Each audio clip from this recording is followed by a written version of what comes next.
comme la route, l'électricité précède aussi le développement dans la sous-préfecture de Napié, région du Poro. Dans la localité, l'électricité change le quotidien des populations. L'électrification a permis de fixer les gens dans les villages. Et puis aussi, ça a permis de créer de la richesse, des activités.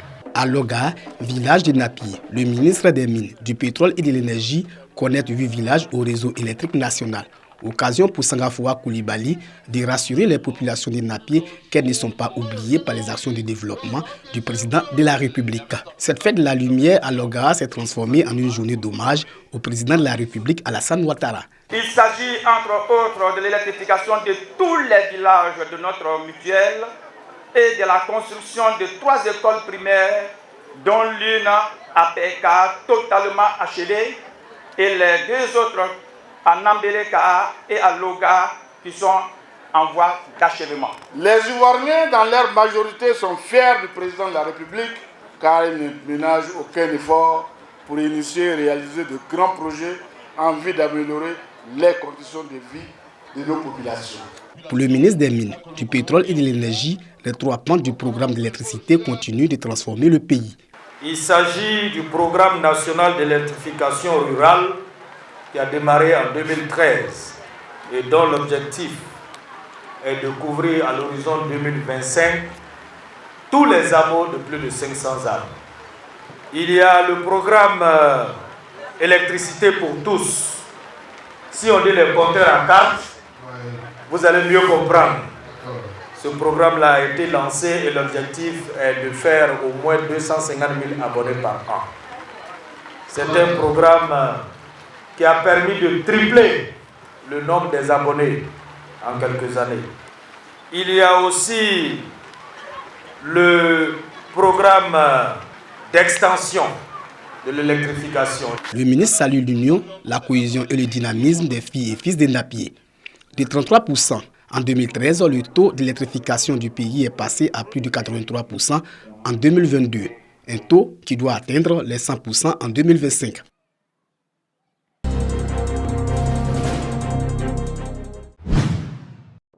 À quelques encablures de la préfecture de Madinani au quartier Banakoro, 2 bâtiments nouvellement construits.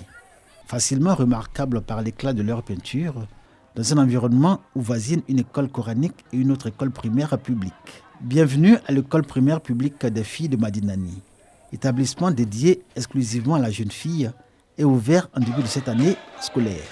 On aimerait voir toutes les jeunes filles de Madinani aller à l'école. Je sais que l'année prochaine, avec ces nouveaux locaux, on aura vraiment un maximum d'élèves. Nos objectifs, de non seulement inscrire les enfants filles à l'école, mais de les y maintenir à travers un travail de qualité. C'est une réussite et nous en sommes sincèrement très heureux. Une école pour petites filles uniquement dans l'enseignement primaire public.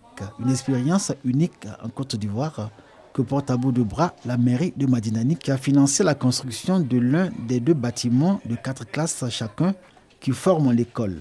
L'autre bâtiment, avec autant de classes, abrite la section pré-primaire. À l'origine du projet, l'inspecteur de l'enseignement préscolaire et primaire de Madinani et une activiste fille de Madinani engagée dans l'alphabétisation des femmes, la scolarisation de la jeune fille et son maintien à l'école ainsi que la lutte contre les grossesses en milieu scolaire.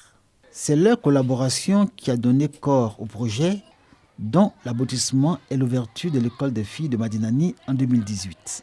Il faut que nos parents sachent que les filles doivent aller à l'école. Aujourd'hui, ce que le garçon peut faire, la fille aussi peut réaliser plus que le garçon. Pour nous, c'est un symbole fort. Construire une école primaire publique que pour la fille. Nous voulons faire de cette école une école de référence. Donc le message fort, c'est de nous aider à transformer cette vision-là en réalité sur le terrain. Depuis 5 années qu'existe cette école, les familles comprennent de plus en plus que la jeune fille a droit à l'éducation et qu'à égalité de chance avec les garçons, les filles peuvent se révéler meilleures et demain assurer leur propre réalisation dans une société où les femmes continuent de mener le combat pour revendiquer plus de droits au nom de l'égalité entre hommes et femmes. Cette jeune fille, aujourd'hui en classe de 5e au lycée moderne de Madinani, en est l'illustration. Anciennement élève à l'école des filles de Madinani, ses performances l'ont conduite au collège.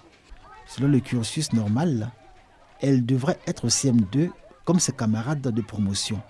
Mais au vu de ses excellents résultats, elle a dû grimper 2 niveaux supérieurs. Le CM2, où elle a brillamment réussi son examen d'entrée en 6e. Enseignants et éducateurs au lycée ne tarissent pas d'éloges à son égard. Ce n'est pas qu'elle est la plus forte de la classe, mais elle se démarque par son travail. Et je pense que le fait d'être arrivée ici, avec ce bon niveau au primaire, cela va lui permettre d'avancer sans difficulté. Elle constitue un modèle, elle fait une concurrence même avec les garçons. Elle a plus de 15 de moyenne en tout cas. La première promotion de l'école des filles de Madinani passe à cette année 2023, l'examen d'entrée en 6e.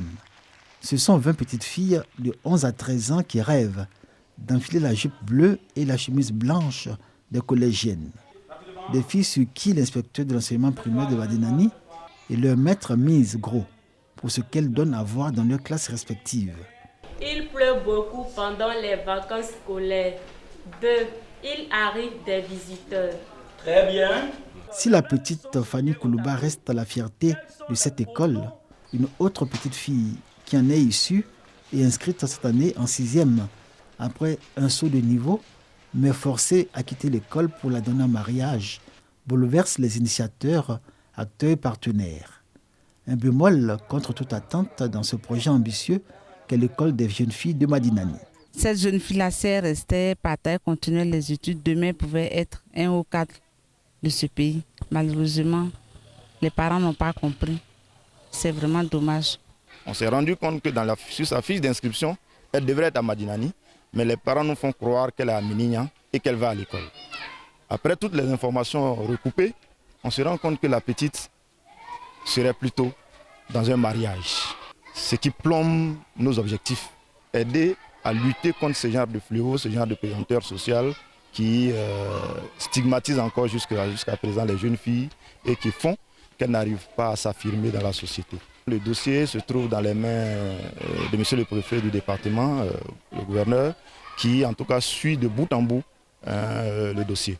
Il y a encore des résistances pour ce qui est du maintien de la jeune fille à l'école à Madinani et plus généralement dans le nord de la Côte d'Ivoire. C'est ce combat que continuent de mener les élus et cadres, dont le maire Fanny Siaka, les autorités éducatives, la chefferie et l'ONG DAFN, Association pour l'autonomisation des femmes du Noolo, basée à Madinani et très active en termes de soutien de la jeune fille.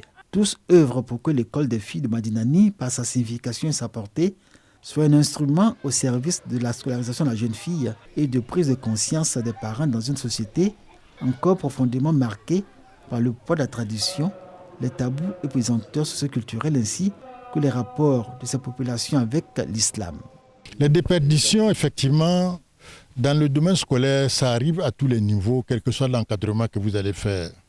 Néanmoins, dans notre rôle de gestionnaire de la cité, nous devons anticiper en allant vers ceux-là même qui forment ces enfants. Aussi bien pour cette école primaire publique filles que pour l'ensemble des 10 écoles qui composent la commune de Madinani. Si on arrive à encadrer proprement les enfants, et singulièrement les enfants filles, on a des motifs d'avoir des mariages tout connaît qui viennent de Madinani. L'école des filles de Madinani, un grand projet qui fait l'orgueil de la ville et dont les populations en tirent une grande fierté. Les petites filles qui fréquentent l'établissement ne cachent pas leur bonheur. Un bonheur encore plus grand quand il y sera construit une cantine et une clôture.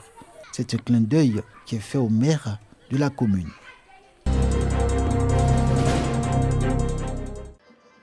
Une ambulance flambant neuve et du matériel médical.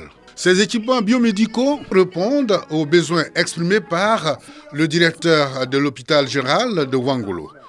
Des doléances auprès des élus et cadres du Kyologo, avec à leur tête le ministre d'État, ministre de la Défense, par ailleurs président du conseil régional de la dite région. Des élus engagés pour le développement de leur région qui n'hésitent pas à répondre positivement selon le premier responsable de la formation sanitaire bénéficiaire. Fofana Mameri invite à cette occasion les populations à fréquenter leur hôpital sans attendre l'aggravation des maladies contractées. On fait bon usage des dons qu'on vient de recevoir ce matin et puis profiter de l'occasion, donc amener la population à venir fréquenter l'hôpital. Donc à se vacciner contre la Covid, à venir effectivement avec la carte CMU à l'hôpital de Ouangolo, ça passe effectivement, à exhorter les femmes à venir à l'hôpital donc dès les premiers signes de grossesse et puis venir avec les enfants pour les vaccinations. Ils vont trouver un service de qualité. Le député Traoré Drissa et le premier vice-président du conseil régional du Thiologo, eux, rassurent le personnel quant à la poursuite des actions en faveur de l'équipement complet de leur formation sanitaire. Au nom de la population, c'est juste traduire notre profonde gratitude au donateur qui est le ministre d'État, ministre de la Défense, président du conseil régional du Thiologo, qui vient de nous prouver une fois de plus encore que le premier souci d'un élu doit être le bien-être de sa population. Nous sommes aussi lancés dans un processus de réalisation d'infrastructures au niveau de l'hôpital de Wangolo-Dougou. Il s'agit effectivement du centre pédiatrique qui est en construction. Nous en avons profité pour inaugurer le cabinet dentaire. Et à la demande des populations, une demande assez importante, c'est la question du bloc opératoire. Et je crois que le président du conseil, qui est sensible à toutes ces questions, saura trouver des réponses favorables aux populations. Une visite guidée à la maternité, suivie des dons de berceaux aux femmes, a marqué la fin de la cérémonie.